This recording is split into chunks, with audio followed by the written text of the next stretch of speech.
Okay, so my name is Jurić. I am talking to you today as the product owner for the soul system processing.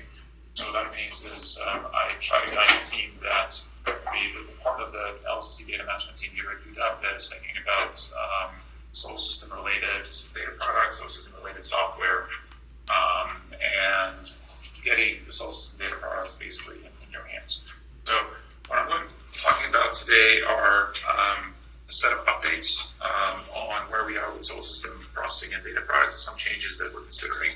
So I'll go very briefly through the data products overview. This talk is going to be a little bit strange because it's been made on the assumption that Leanne has spoken before me. So certain things I'll try to fill in the blanks where they're missing, but you can actually, Leanne already has her slides on Dropbox as well, so you can take a peek in there. I'll give you a very brief data products overview. I'll talk about changes that are being considered to prompt processing flow, which I think are the most interesting thing going on right now.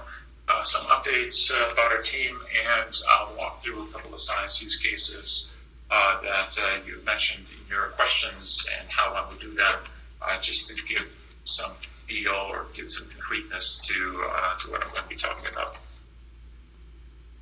So, LSST data products for a soul system in one slide.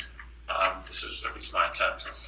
We're going to be delivering things on really three different cadences. But LSST has the division of data processing to prompt and then data release. So this is how I chose to visualize it. On the fastest cadence, you're going to get alerts out in real time. So alerts are designed to enable follow-up, to enable quick identification of something that's interesting so you can be on it within a minute.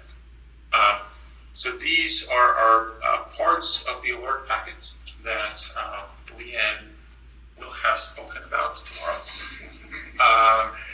Parts of the alert packet that have been put in there to enable certain kinds of solar system science. Then where most solar system science is going to come from is the orbit catalog, or the daily orbit catalog. Actually, I shouldn't say orbit. I say daily catalog of objects we have discovered or we have characterized. This catalog is going to be produced and updated every day after data collection is finished the previous night, and it will contain our best understanding of everything we discovered with LSST up to that point. And so it's the kind of thing that keeps changing as you go on. Every year, we're going to deliver a data release catalog.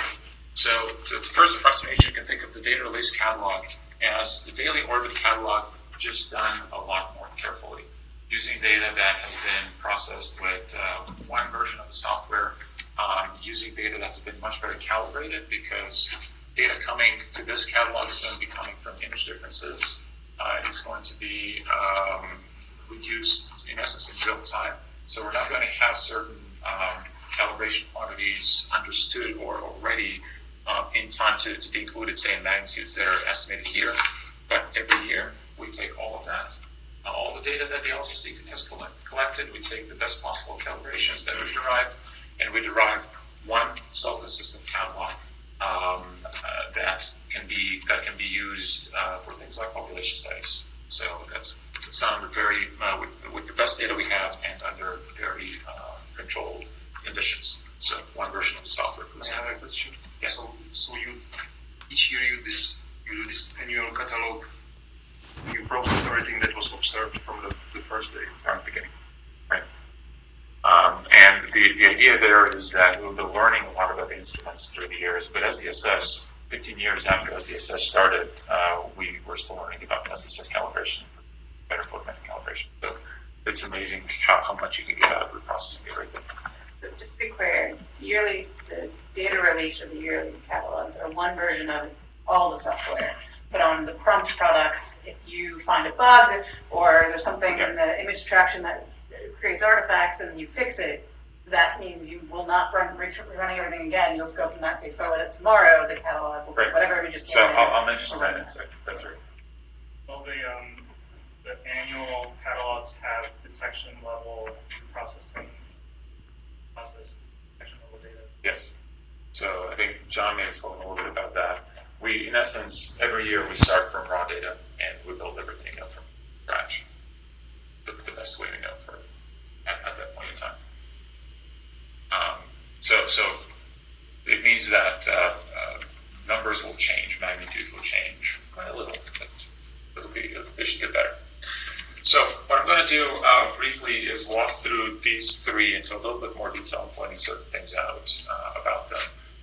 So prompt products, they're real-time prompt products. These are the alerts. John has mentioned that Leanne is going to talk about them a little bit more tomorrow. And the intent with the alerts is to really enable rapid follow-up.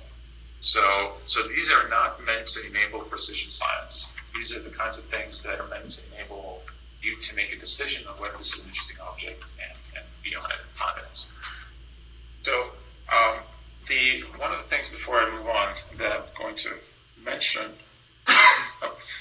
is the data product definition document. So John already mentioned it. LSC, not LDN. Oh, did I do that? Oh, God. LSC 163, I apologize for that. So this is where all of this is written out, and I'll have a couple of screenshots in this talk, and this is where these screenshots have been taken from. So we'll be sending alerts to enable transient science, to enable rapid response science. And from the point of view of the solar system, there are many interesting things in the alerts. There are measurements of PSF magnitudes. There are measurements of an aperture magnitude. There are measurements of shape of the object, so second-order moments of the object. And there's one measurement that was specifically added to enable solar system science, which is the trail source model. So for every detection on difference images that LSST does, we try to fit a trail source model to it. So something that kind of looks like this. For stars, it's going to be a terrible fit, or it's going to be no better than PSF. But if you have something that's actually trailing, you're going to get a trail direction and rate of motion. So this measurement combined with the PSF fit, right? So if you try to fit a PSF to this object, it's going to be a terrible fit. Can be used as a discriminator to find trail objects. So the trail source. We know what how the telescope observes, and for example, if we continue with two splits, we know that if an object moves really fast, there's actually going to be dip in between. So all of that's going to be modeled when this is done. So this should really be the measurement to use if the object is trailing, and it should be close to optimal. And it's going to be it's available in the alert 60 seconds after observation. So if you want to find trail objects, this is a good way to do it. Right, everything's going to be the trail. Yes. Because then your filter becomes very simple. You look at you pick your favorite Bayesian criterion, and like you take EIC greater than 100 between say this object, between the trail fit and between the PSF fit, and you get a very good sample of trail objects. Now we don't tell you whether the object is an asteroid or satellite. That's up to you to figure out. That happens. So I think this is the most interesting thing really that happens in the alert stream. Oh, and the other thing we do in the alert stream is if we know, if we can associate the object to a known object, if we already have it in the catalog, we do that. So if we observe, asteroid 1, 2, 3, 4, 5, 6, it's going to come with an ID saying this object is asteroid 1, 2, 3, 4, 5, 6. So you'll be able, if you're waiting for us to observe your object of interest, you'll be able to do that, or you'll get that in the alerts immediately. Now, daily, we produce an orbit catalog right now. So the idea, like, why are we building an orbit catalog every day? It's actually to start being able to identify these objects tomorrow. Right? If you go back to 15 years ago when this thinking has started, like, why does LSST need to build an orbit catalog on a daily basis? It's really so that we're able to associate what we discovered yesterday with what we want to see again tomorrow. So then this becomes important in a little bit when I start talking about some changes that we're thinking about introducing here. So that's why we keep the orbit catalog. So tomorrow we can tell you this is an object that we've seen yesterday, or we can tell the transient people this is an asteroid, don't think it's a transient. And then what we do for this orbit catalog, according to the current plan, is we compute the orbits, given all the observations that we have. And we also compute some physical properties. So you'll see all of those in DPDDs, or the H and Gs, and I think there are a couple of others. But this list is incomplete, and we can add certain other things to that list. And Meg has already run a survey on what would be interesting things to have in this catalog. And one of the things for this sprint is that I would actually like to push on that and try to come up with an initial list for it. Now, given this, there are some desiderata for this catalog, so we'd like it to be as complete as possible, because tomorrow when we reobserve, we want to identify objects that are already known. And we would like this catalog to be cross-matrix term catalog, so that we don't tell you this is an object with LSST ID 1, 2, 3, 4, 5, but this is an object, J30 or J23 A10X or whatever.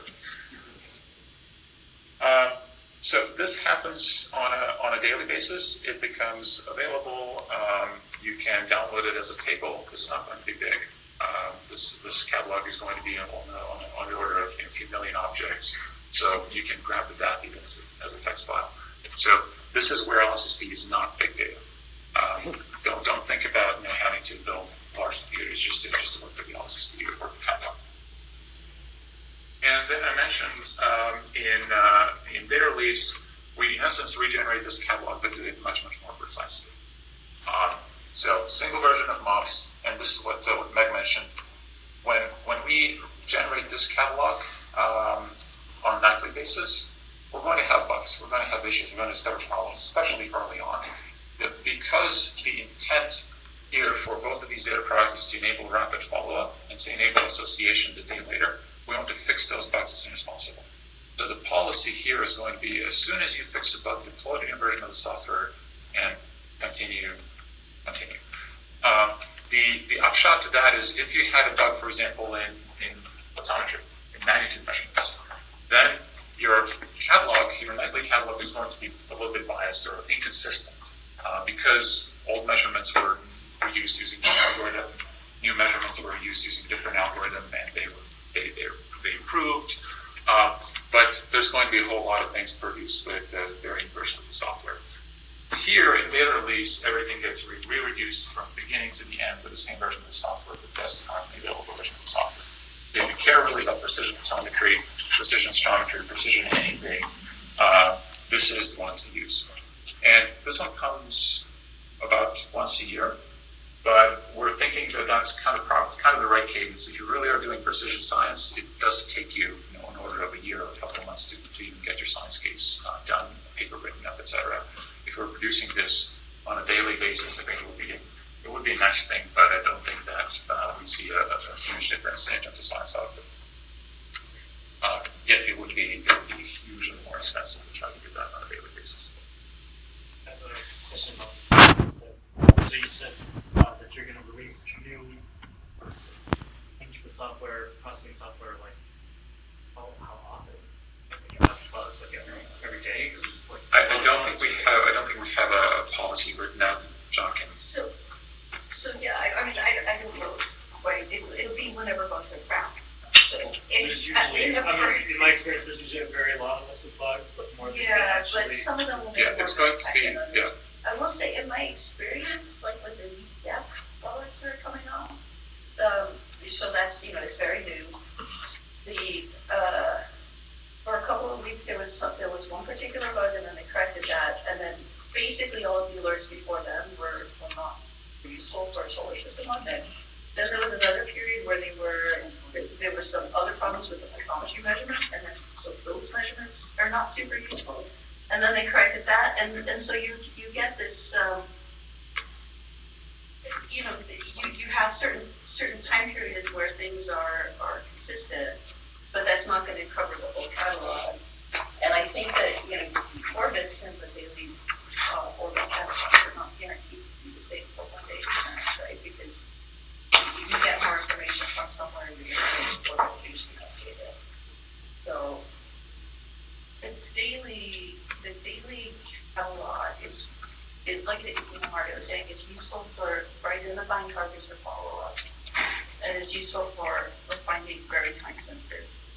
But I don't think that we want to do high precision things. But I do disagree a little bit. I think it depends on how high precision you're doing. There's a weird object and you want to do how many are there, and you can say, well, MOPS can see things that move at 50 AU.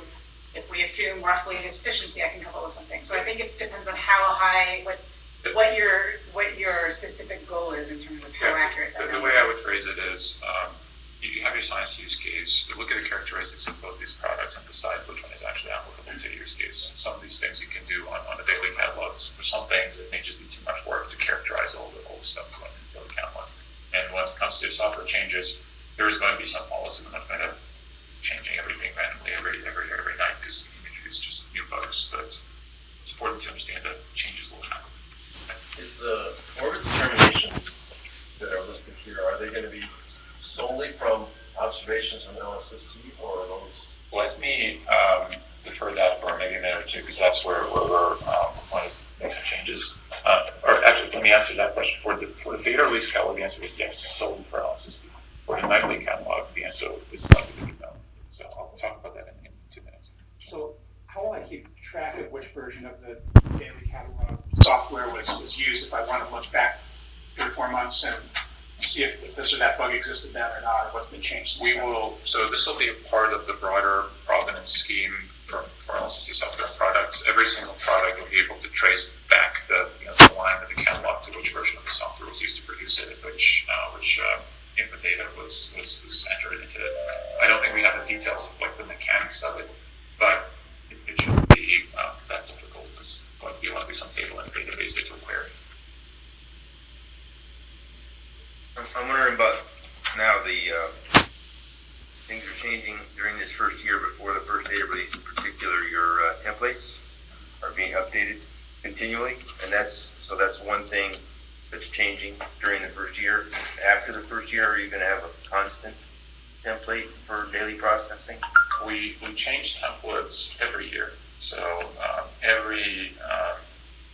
correct me if that's not the plans change, but we build new templates every year. So every data release builds a template for the next year.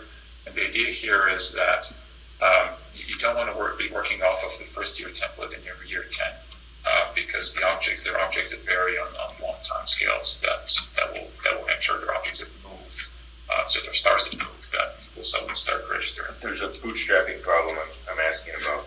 Yeah, so for the first year, I'm not sure we have a good story for how those templates are going to be bootstrapped, but you'll have to trust us, we'll figure something out. And the star catalog is going to be Gaia or LSST or Gaia is the reference catalog right now. Okay. There's a better thing for astrometry. Okay. So thank you, that's my problem. All right, I have 4 minutes to finish the remaining 24 slides. This is actually the bit that I really want to go through, and then we can chat more over the next 3 days. So this is the processing flow this here is the visualization of the processing flow that I just described. So we have during the night, you can think of it as during the night we have observing. Observing ends. All the collected data is passed on to MOPS. MOPS constructs tracklets.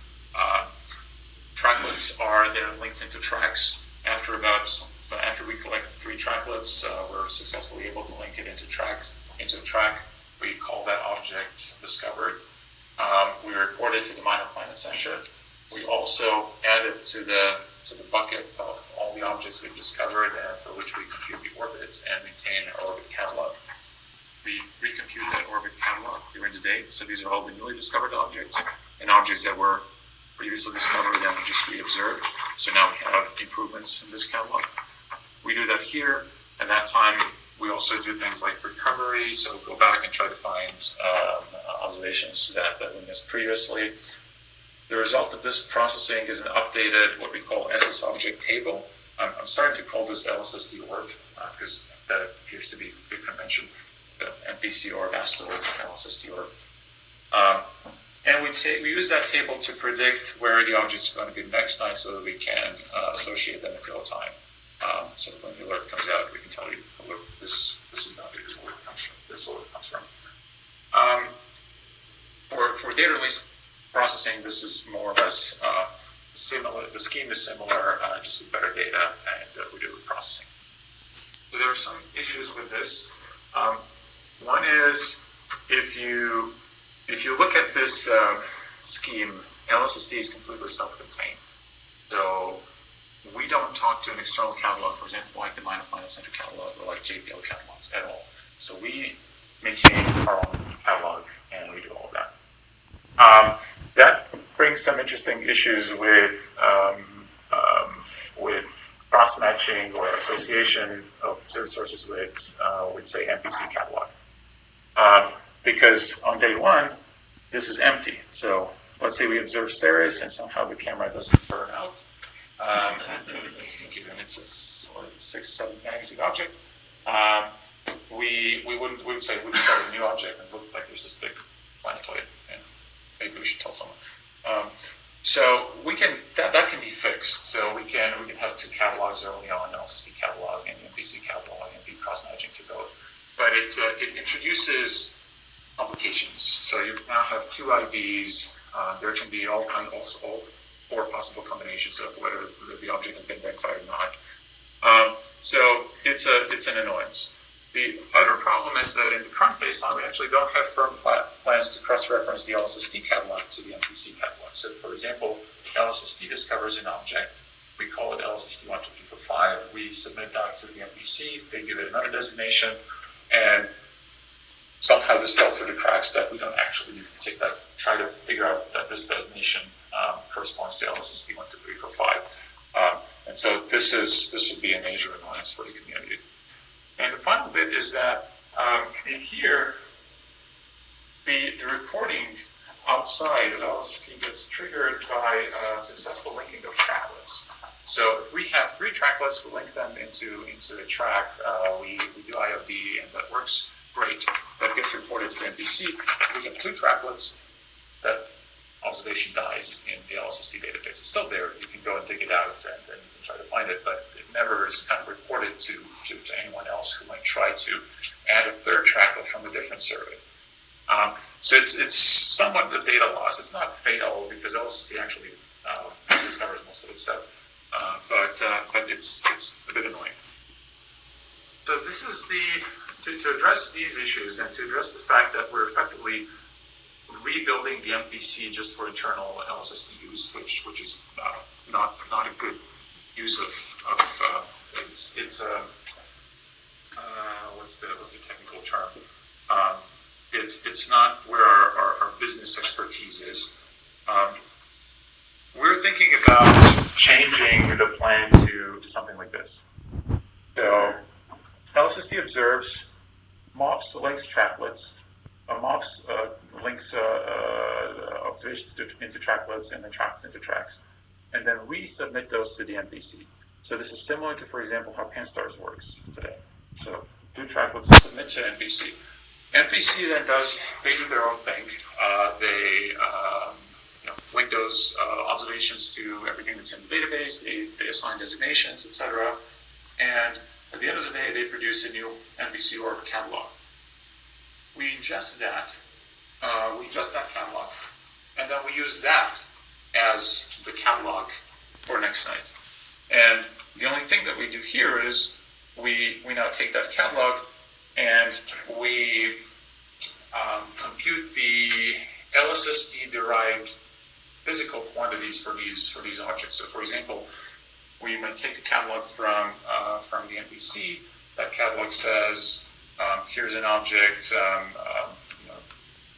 J22 something something, and we'll also MPC is also going to give us, and this object, these are the observations that you have submitted, that LSST has submitted of this object, so we can link it back to the observations in our database. We take those observations, we compute an LSST only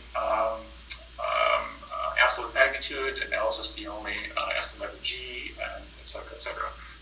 But the organ information will come from the MPC. we put that into ephemeris pre-computation and do observing. And we do that loop. Mario, what happens if the MPC does not do it fast enough? So say you have an object and you know it's real, and again, we're adding another party, which always scares me, and the MPC can't do it fast enough for whatever reason. What happens to that object at the end of that day? So Would you send it through? It depends. It depends on whether it's a one-time occurrence or whether it's a systematic failure. So if the MPC kind of did it fast enough period, then we come up with something different. It's just it's a failure, and we have to come up with an alternative processing. We start talking to Steve. If it's a thing that one day the system has crashed and it was offline for 2 days, we can still continue using the orbit from 2 days ago, or the orbit catalog from 2 days ago. It means we'll be slightly incomplete the next night relative to what we would have been. But it's not a major So you would still announce those objects. You would say there was something else, or would you go, oh nope, it doesn't have an orbit, so I can't send an alert on that, or I can't say it's a moving object because I don't have an orbit.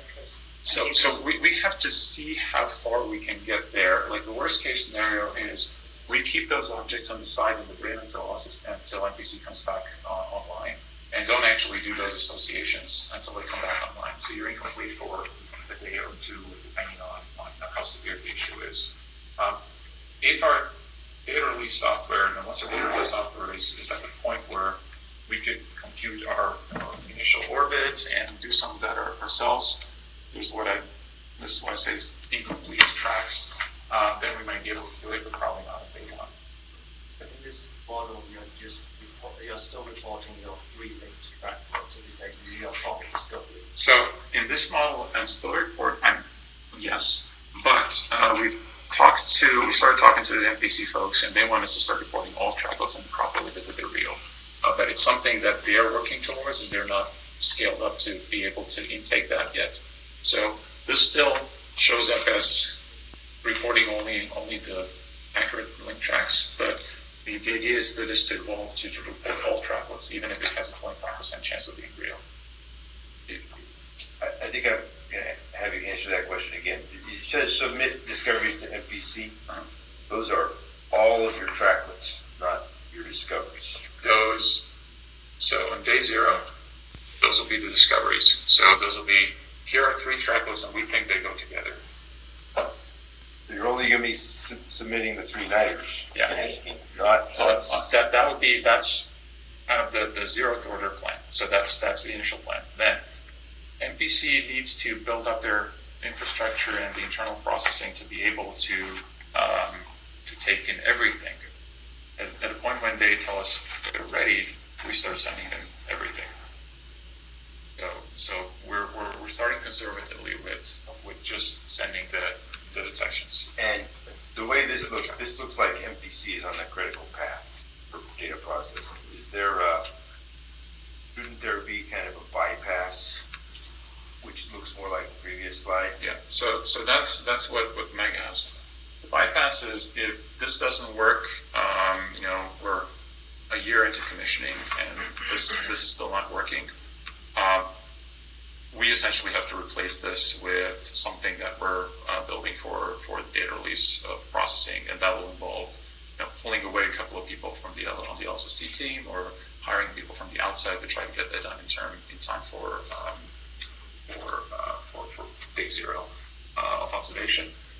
But you're right. If this doesn't work out, we'll have to come up with something different. But in a way, that's no different than many other things in LSST processing. For data release processing, half our processing is happening in France. We have partner risk there. If the partner doesn't work out, we'll find a way to deal with that. So this is not unusual. But the current plan, this is a change, does lean on the MPC. That's clear. Is that right? This change leans on the MPC, or assumes that the MPC now becomes, we're assuming a third-party risk here. So that's true. So this is the new baseline plan? It's not. This is a proposed change. Yeah. So this still has to go through vetting, etc. But this is what we're working out now. This summer. You'll need to get some kind of a written commitment from the MPC. MOUs. Yeah. So, when Mario first told me this, I thought he was crazy. But he's kind of convinced me on this, because things that's really missing from the LSST pipelines is good orbit determination. We can do initial orbit determination. But we don't have there's not really a good publicly available package that can work at LSST scales that does all of the things that NPC or you guys would do for orbit fitting, non-gravitational forces, stuff, right? And it's not entirely clear to me when you start using that, given the observations that we have or that we'll be linking to from other people. But this does kind of sidestep a lot of the problems, especially with bootstrapping and cataloging in the first year, and you're trying to incorporate observations from other telescopes. Because otherwise, we're just using LSST observation.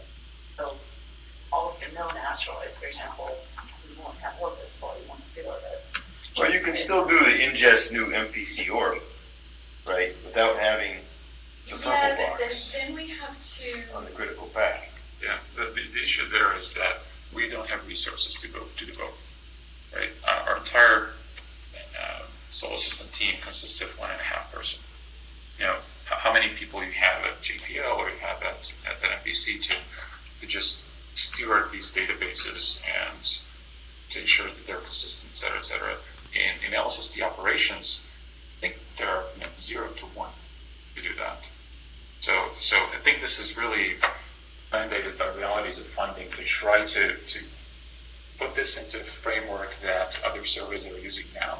And for us at LSST to concentrate on things that we do really, really well, which is do the best photometry we can, do the best astrometry we can, and tell you these observations come from the same object, right? So that's what uniquely LSST can do. And other things like maintaining our orbit catalog, computing the best possible orbits, that's something that others can do much, much better than we can. And I think it kind of makes a little bit sense to try to rationalize that development so that we can focus our research on the things that we're really good at. I think for me, there's the concern that currently still with the Minor Planet Center, I get to read a new text file. They are not at the point where this is ready yet. Like we don't get to uncertainty in there. If you look at MPC Orb, they have to build up to this. And I think it sounds like if there is this is the point of no return, if they are not ready, then we don't use that. You're going to go to plan B. I think that's what we want to hear. Like, putting into that, like, this is when plan B is going to be executed, so that on day one, we're not waiting because we don't have something. It sounds like you're willing to make that, in there. At some point, if it looks like NBC is not going to get up to that point, and probably will, but if they don't, we have that. We will execute plan B because they didn't make it. Right. I mean, we will have alternatives. We'll come up with alternatives, but I would just. This is not something that's unique, right? I mean, we have many of these. It's just that you don't see these third-party listed with drilling. This is especially true on the camera and telescope side, where you have exactly the same problem. But in this case, we have to weigh what's the likelihood that we're going to build all of this ourselves in time and versus that we work with the third-party organization that kind of does this for the community already, and we focus on helping them adapt their interfaces to LSST and focus on the bits that we need to deliver on the LSST side. And this is a informed judgment call. And right now we're thinking that this has a greater likelihood of these catalogs being produced on day one. If things change, we'll have to change. Or we have alternatives. And will you have your own internal timelines, your own decision points about? I have a draft plan for that. That's still a draft, so I don't like to show it because people might get too worried too early. So that should be sent into kind of approval procedure sometime later this summer or early in the fall, and sometime around EPS we'll have something to show, like how does this look like, and when can you expect to see initial tests, initial interface tests, and things like that. And if you're worried, you should see how our management's worried. Like, I mean, they're the ones who really are kind of worried about timelines and whether things are going to work out. So this is not a decision that's being made lightly. This is something that's going to be thoroughly reviewed from a programmatic perspective. So I'm eating into coffee break. So we want to take one more question and go to Yeah. When is this going to be decided upon? End of this year, I think we're going to have a worked out plan by DPS or so, and then it takes time for everything to be reviewed. We were hoping to do a lot of this work already in the past 6 months. It's just that we didn't have quite the resources on the team to get it done, but now we do. All right, so before coffee, you can look at the rest of the slides on Dropbox, and it's going to be here for the 3 days. So just talk to me. And the one thing that I wanted to show here is the team, because we have a new addition. So you've met Joachim Wens, who's a graduate student who's been working on MOPS. You've met me, and you meet Siegfried Egel, who's right now working with Steve. And then Steve loses him in about a month or 2 months. So Siegfried will be moving to UW in September, and we'll be working on all of this on MOPS, etc. And as you'll notice, he is the only person who's going to be working on this 100%. So by having him join us, we've boosted the team by a factor of 2. So that's always good. And the other 2 people who I really have to mention is, although Lynn technically does not work on the solar system, she actually puts in, or does not work on the data management for the solar system, she actually puts in a ton of work in getting both it done and getting us to get it done, and keeping us honest, and making sure that we're not irrationally exuberant when we think we found a solution that's going to produce something that's 2 times better for half the cost. And Eric Bellin, who wasn't able to be here, but he's responsible for the overall level 1 science projects. So, all right. So I'm going to. Is the team going to grow more in the coming years? No, that's it. That's it. So this is what we have to work with, and so when you look at those plans, this is the kind of thing that I have to keep in mind. It's not just what would be, it's what we can do, right? Without being too optimistic about working nights and weekends. That's you say there's no plan to grow the team on that, but you do have contingency, yeah? I think we've gone a little bit on that to get Siegfried in. But look, these are folks who are thinking solely about the solar system, right? Like, we stand on the shoulders of giants, sort of. Intellectual giants. Goes wrong with nicely. Who are building like all the data management processing codes, all the image efficient codes, things like moving trail source fits. Like, those are going to be delivered by the image processing team. So we don't do those. We think about MOPS and orbits and physical quantities and things like that. So, but really, solar system science focused quantities. That's, I think it's manageable in the next 4 years. All right. All right. And think about this. If you want to know what the alerts going to look like, start looking into Kiev. So I've spent the last, and Eric and Maria spent the last 3 or 4 months getting this up and